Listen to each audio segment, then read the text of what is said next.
Whoa, whoa, whoa, whoa. Manchester United 4, Real Sociedad 1. Hey, I ain't seen Man. I can't remember when I last saw Man United score 4. Was it against Everton? I can't even remember. But it was lovely to see Manchester United score some goals. Lovely to see Manchester United have a comfortable win. You know what I mean? Sometimes it's nice to just have a little smile on your face, man. How often do we get to say that as Man United fans at the moment? And listen, I've said from the start, you guys can see in my content, I think the Europa League is winnable. And when I said that, people were saying I'm deluded, I'm crazy. And listen, you might still think that, but I do think it's a competition that Manchester United can compete in. Now, when I say winnable, doesn't mean I think we're 100% winning it, but it's a winnable competition. It is a winnable competition, you know. But first, guys, make sure you like, share, subscribe, turn your notifications on. Guys, you guys got me to 25K. I massively appreciate that. We'll talk about that at the end, but massively appreciate that. But let's get into the video. I know that's what you guys are here for. Manchester United, man. Honestly, as I was saying, this competition is something that I believe Man United can compete in and can potentially win. We've got Lyon next, and I don't necessarily fear Lyon. Same way as I don't fear Sociedad. You know, people talking about our Spanish teams in the Europa, and which I understand. You know, the heritage of Spanish teams in this competition.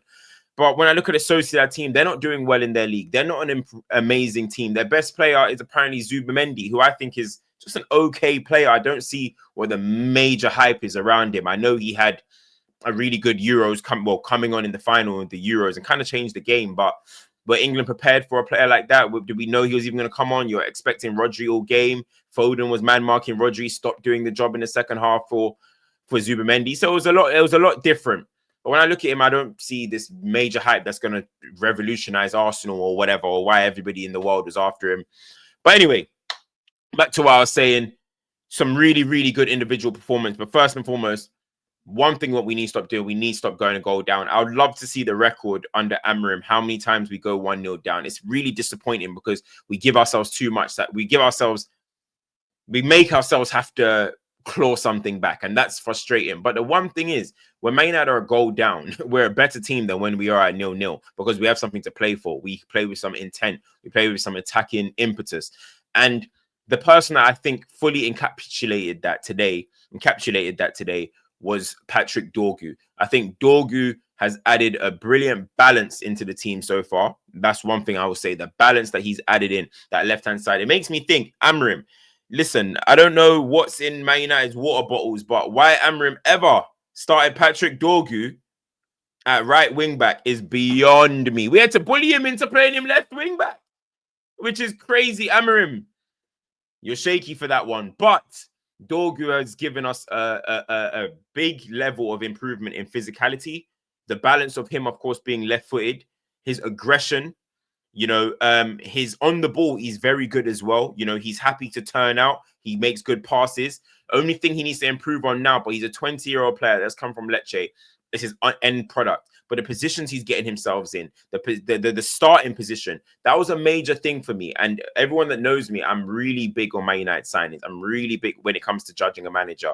And I need to see your signings basically suit the system that you want to play, and I need to see how you use them. So when I started seeing Dorgu when he first came and he's playing in the back five and we're pressed again, he's in his box defending, I'm like, well, that's not what we signed Dorgu for. We signed him to be an attacking fullback, attacking wing back that's going to be popping up in the opposition box, which he did plenty of times today. Won the penalty. Just his enthusiasm that he's playing with, for me, is perfect. And he looked way too powerful, way too strong for that Sociedad team. He was actually running them ragged. And that's exactly what you want from Dorgu. His engine is top-notch. Top-notch engine. It looked like watching Ramirez at Chelsea them days. The engine was brilliant, the way he was getting up and down and the pace that he was getting in behind. Got them a red card, won us the penalty as well. I think it was a brilliant performance from Patrick Dorgu. But again, the end product does need to improve 100%. Now, I think Manchester United right now are a Europa team. A Europa team in terms of what our strengths are, in terms of being able to maybe contain. We're a little bit boring. We're a little bit methodical. I think we're more suited to Europe than we are to the Premier League. I would not be surprised. I don't know who we're playing in the Premier League this weekend. Or Leicester away. Leicester away, I think it is. But I won't be surprised if we drop points. We just haven't got it going in the Premier League at the moment. We're going to have to see in the summer. We're going to have to bring in players. But the Europa League, I think we are suited. We are unbeaten in Europe, people. Unbeaten in Europe. So it's not like this is a fluke. We're unbeaten in Europe. So there's clearly something that Amorim has going on right now in the Europa League with Manchester United. And of course, obviously, Ten Hag had 3 draws to start with. The next person that I want to talk about is, let me talk about Bruno Fernandes. Captain Bruno. Listen, I'm very critical of Bruno Fernandes because of his general play. His output, never been an issue with me. His goals, never been an issue. Assists, never been an issue. But it's his general play. And I'm consistent across the board with all types of that, with all players, not just Bruno Fernandes. It could be anybody. I'm consistent that I'm a performance type of guy. But one thing that I'll give Bruno massive credit for, and I've said it, I don't know what platform I said it on, but Bruno is not a player that should be playing for a team that's in 15th. Now, I'm critical, but I'm not crazy. I'm not deluded. He's better than the level that he's playing at right now. And one thing that I'm respecting him for is that he's showing that. He's showing at the moment, like, listen, hold on a sec. You guys are 15th place. I'm not a 15th place player. And that's what I like. That was one of my big criticisms. I think it was a Paul Pogba at times where I was like, there's no reason why McTominay should be looking at this, keeping you out the side or looking at the same level as you. It's beyond me. Your level's above. And that's what Bruno's doing right now. Nobody around him is looking like they are currently on his level at Manchester United.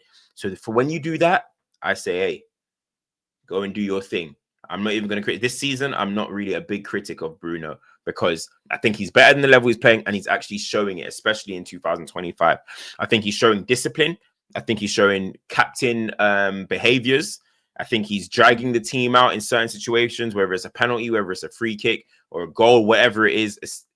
He is just, and he's even throwing himself about defensively. I think Amorim's done good work with him because I feel like you can see there's a bit of a, not a brotherhood, but there's a understanding. There's a reasoning going on with Bruno Fernandes and Amorim. Maybe it's the Portuguese connection, whatever it is, but it has definitely worked so far on Bruno. He has kind of, how can I say, I'm not going to say improved because we've seen Bruno play at this level before in a way, but he's added a little bit of discipline. It's like a little bit of game knowledge to him. Is that the right word, people? Is it game knowledge? The IQ looks a little bit sharper. And then now you're starting to see him even put out some skills, put out some tricks. The maturity in the game is improving. He's playing like he's in his 30s or approaching his 30s. Before it was very immature, very erratic. But right now, it's definitely improving. Now, I want to see Bruno stay at this level when Manchester United improve as a football club. I don't want it just to be when you're dragging the team. And I want to see it when Manchester United are improving, go on and be a world-class player for us. Do you get where I'm coming from? When Man United hopefully get to Champions Leagues. Now, would that be a Bruno? Who knows? Because who knows when Man United are back. But trick today, that finish. He's the only person at the club right now that I fancy in front of goal. And there was a moment under Ten Hag where he was actually really unclinical. And I was like, how has Bruno lost his clinicalness? That's the one thing that he had. But that looks like it's coming back. He's decisive in moments. And the finishing, that finish in the last one. Mwah. Bro, he just showed Xerxes. He showed Højlund. He showed Garnacho. He showed Dorgu. He showed anyone that had chances today. That's how you do it. That's how you do it. So massive credit to Bruno for that. Fantastic finish. Side netting first. That's what it's all about, man. Honestly. Next person I want to talk about. Aiden Heaven. Aiden Heaven. I am so impressed. I am so impressed with this boy. Guys, I saw this guy in the tunnel at Old Trafford, right? Manchester United v Leicester. And I saw him and I went, when I was close to him and I said, hey, congratulations on your move. Like, you know, he said, love, love, love. Big, deep voice. I was like, right, you're 18, bro. It was like that scene in Bad Boys. I was like, you ain't 18. You know what I'm trying to say? But he was tall. He had a presence about him. And I was like, whoa, okay. That physical level, if he can get that going, that's going to be a massive plus to Man United. And in the cameos that he had, and in the starts that he's had so far, Fulham, I think it was a cameo or start, I can't remember. The last game against Arsenal, this game today, I am so impressed. I'm not only impressed with his physical level, which I think him and Dorgu on that left-hand side look brilliant in terms of raising our physical floor, as they say. But it's the composure on the ball. It's the passing. He wants to pass forward. He wants to pass quickly. He would even come out from the back with it. And I'm known of Aiden Heaven in the youth team at Arsenal. I knew he played in midfield at certain moments. I knew he was moved to centre back. But there was a lot of rumours that he wasn't really happy with playing centre back. So when we signed him, I was like, raw, we signed him to play midfield. But when I heard that he's coming to the first team at centre back, I was like, wow, that's going to be interesting. And he has taken to it. He is attacking aerial balls. His anticipation is good. He's defending the wide areas. Box crosses that are coming into the box, he's intercepting them. He's playing like he wants to play at centre back. And that's really positive to see. Now, I'm not trying to pit anyone against each other. Yoro, Aiden, I would love both of them in the team and a super experienced head maybe in the middle. But I've actually been more impressed so far with Aiden Heaven. I think Yoro has found it a little bit more difficult. Maybe he came in more turbulent times. I guess so. But both of them, hopefully, you're hoping have a long future at Manchester United. The concern is people, and it's always the case. The same way when we signed Sancho and we thought he was going to play on the right wing, and then he ends up being better on the left. Yoro's better on the left. Yoro's better on the left. He was kind of poor on the right. He's been better on the left, and now Aiden's coming through. And then you still got Licha, who's potentially going to come back from injury next season or whatever. Who knows what's going to happen with him? Now we got 3 left-sided centre-backs, and then we got nobody on the right centre-back. Mazraoui, comfortable performance today, but is he the long-term option? We don't know. We don't know if that's going to be the case. Definitely helps us play from the back. You see the improvement. You see how much quicker we play the ball when you have Mazraoui, when you have Aiden, than when you have, for example, Maguire and then De Ligt at the right centre-back. It's too slow. It's too slow. It's not progressive enough. Thought it was just a good, very, very good performance. Dallo on the right-hand side, again, it's more about balance. More about balance. You know what I mean? I'm buzzing for him to get his goal. You know what I mean? This celebration was killing me. He loves it. He loves the Instagram picture. But I'm buzzing for him to get the goal, man, because he's had a lot of slack right now. He's had a lot of stick despite playing 106 games in just over a year, playing on his weaker foot nearly 99% of the time, playing out of position nearly all the time. I think you need people like Dallo in the squad, but I guess it's up for debate. Do you know what I mean? Everyone has their own opinion. Everyone has their own views. I just think the Dallo opinion is a bit too strong. Sometimes how I feel. And the last person I really want to talk about, and this is, I think everybody played well. I thought Højlund was the better. I think he needs to find his shooting boots. I think the team were even trying to get him to score. Bruno, I was hoping we had that penalty again so he can give it to Højlund so he can get a goal for his confidence, because a better team could punish us if we're not finishing our chances. But Højlund was much better today. He held the ball better. He made some runs. He was a lot better today. But it was Joshua Zirkzee I want to talk about, man. Like Zirkzee, we all know he has the quality. But one thing he wasn't doing is putting himself about. And now he's putting himself about. All of a sudden, is it me? He's looking a bit slimmer. He's looking not as heavy as he was earlier in the season. You know the footballing quality he has. He's a pure hooper, as we say. The technical ability is there. The finishing is not there. And we need that finishing to go there. I have my 3 standouts today as Dorgu, Heaven, and Bruno. But Zirkzee was almost there. But if he had scored one of them chances, he would have been up in there as well. He has the quality. He just needs to get them shooting boots now, because now he's starting to find his rhythm. He's starting to find himself in the box. He's starting to drop deep and comfortably play. The tempo of the game isn't affecting him. He's passing it out wide right. He's passing it out wide left. So we've got a player on our hands. However, the pieces need to come together, because right now he's a good watch. He's still a lot, but as a striker, you need to score. He's going to need to score some goals. But is he helping us improve our footballing ability at the moment? Is he helping us get out of tight situations? Is he helping us play better as a team? Yes, he is. And that's the minimum you want to ask for. If he was just scoring and not playing terrible, then you have another dilemma. But at the moment, he's playing pretty well. I think the Europa as well is suiting him. He's improving in the Prem, but again, what I'm saying, I think these guys right now, Europa is where we can really come alive. And as I said, we've got Leon next. Let's see what Ryan Cherki, I might have to go to the game, one of the games, home or away. I want to see this guy up in the flesh, honestly, like baller, Lacazette coming back to England. It's going to be interesting. It's going to be a tough game, but again, I still fancy Manchester United. The league, I don't know what's going to happen, but now we need to stay fit. We need to no injuries. because if we get more injuries, then it's just it becomes a tough task. You know what I mean? I saw Bilbao play today. Of all the teams, that's the one that I fear. They're playing at home. I think the final was in Bilbao. Their stadium, bruv, like it was rocking today, man. You know what I mean? Nico Williams was cooking. They got rid of Roma. I mean, that's the one. That away day at Bilbao will be, and we could face them in the semis if we beat Lyon. So that's the one that I'm fearful of. But guys, listen, man, it's good to be happy for once. Yeah, I mean, it's good to be happy. Celebrate this. Don't get overexcited, but be happy that Man United are in the quarterfinals of the Europa League. Listen, I wish we can get to the Europa League, win it, and then say, hey, thanks for that, Newcastle. You can have the Champions League spot or something. Just give us the money. Just give us the money, because I don't know if we're ready for Champions League football. I'll be honest. Give me that 50 mil.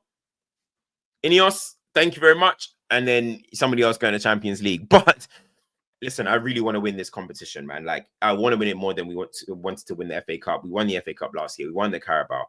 I really want to win this competition, honestly. I've said it on FCM. I've said it on my platforms. It's the competition I really want to win. And I saw Gary Neville talking about we prioritizing. I have no idea what he was talking about, because I haven't seen anyone say we're prioritizing. But the season's over in the Premier League. We're not even going to finish in the top 10. So, of course, we want to win the Europa League. And he was saying, oh, it's naive for them to say Man United, Tottenham. He needs to stop listening to, like, random noise. Like, nobody, even Amrim said it's not necessarily a priority. Playing better as a team is a priority. So, listen, I know Amram is just saying that. Once he starts seeing us play a better team, he's going to want to win this competition. I know what he's trying to do. But listen, guys, in your signings of Heaven and Dorgu, I'm impressed so far. Let's see what happens. Jim Ratcliffe came out and spoke, said that the signings that they made in the summer will also come good. You know, Mazraoui's has had good moments. The Lit has had some good moments. Xerxes improving. Yoro we'll see in the future. So let's see what's going on, man. But right now, I'm just happy to win the Europa League. But guys, as I said, man, big love for you guys giving me 25,000 subscribers, man. I'm overwhelmed. I'm super happy. I really appreciate it. And I am going to do a Q&A. I'm going to do a Q&A for that. Maybe I'll put it in the comments, my Discord. But guys, send me any questions that you want me to answer, whether that's about myself or whether that's football, whatever it is. Send me the questions, and I'm going to do a 25K Q&A. Guys, it's CultureCams. Make sure you like, share, subscribe, turn your notifications on. Hey. Oh.